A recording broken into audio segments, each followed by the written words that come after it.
My name is Paul Ergot. I am going to tell you the amazing beginning of Katie. In 2004, my wife and I were expecting our second daughter. We had gone in on Saturday afternoon to check into the hospital. Checking in Saturday morning or afternoon, just nothing casual, just looking forward to the normal excitement of having a baby.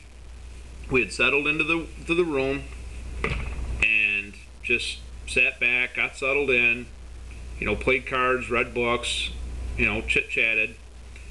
The nurses came in about 10, 11 o'clock, told my wife to get a good night's sleep, that tomorrow could be an exciting day. So I kicked back in a recliner, my wife settled in, and we had a relatively good night of sleep. Sunday morning, we got up, went upstairs for breakfast,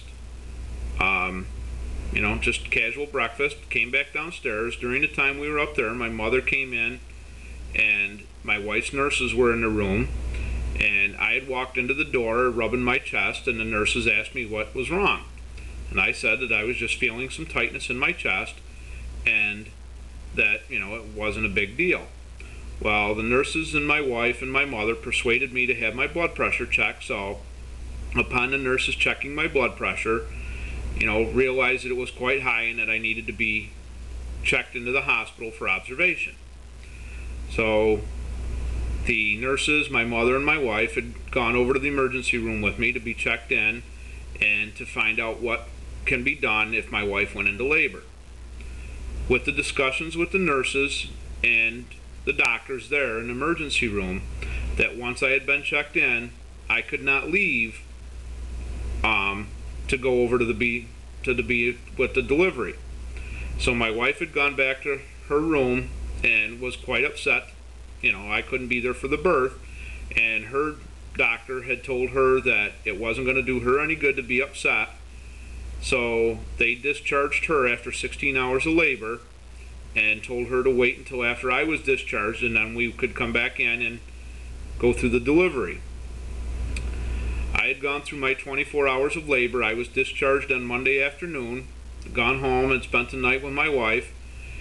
Tuesday we had gone back in to the delivery area, or maternity ward. My wife had started her labor again. Tuesday was a relatively quiet night with her being induced with Pitocin and stuff.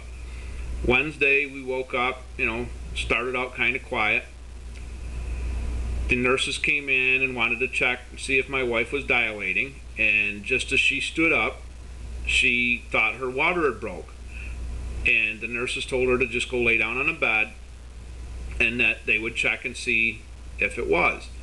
Well, the nurses and I had noticed the blood on the floor, and the nurses realized that her placenta erupted. Since she was losing so much blood, they had to perform an emergency C-section, so as soon as she got laid down and got on the bed, they had carted her into the emergency room. During this time, I couldn't be in there, and they had put me into a little room that had 2 windows on it, but because the blinds were closed, I really couldn't see, and she had gone through this emergency C-section by herself, just holding the hand of a male nurse. When everything was all said and done, the baby was put into ICU because of lack of oxygen. My wife was put on blood transfusions because of all the blood she lost. I had gone home to sleep that night.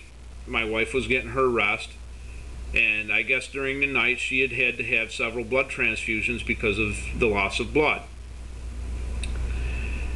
My wife could not see our daughter for 2 days because of the baby being in intensive care and my wife being so weak. So the nurses had taken a Polaroid and gave it to my wife, and she had slept with the picture. My wife had gotten her blood pressure back up to where it needed to be, and our daughter had built her system up where she could breathe on her own and was getting good oxygen. So come Wednesday or Thursday, she was able to come in, and my wife was able to feed her because she was just crying uncontrollably to be held. So Thursday, they my wife was able to hold the baby and feed the baby and take care of the baby and stuff like that. And we were allowed to get ready to go home. And the baby was fine, and my wife had been fine. And the thing here that shows is that my wife and I are truly blessed, because we had a beautiful baby girl that was healthy after all the traumatic things that we had gone through. I was healthy, my wife was healthy, and my daughter was healthy. And it just goes to show that, you know, with all the bad things that can go on, something beautiful can come out of this. And this is the end of my presentation. Thank you.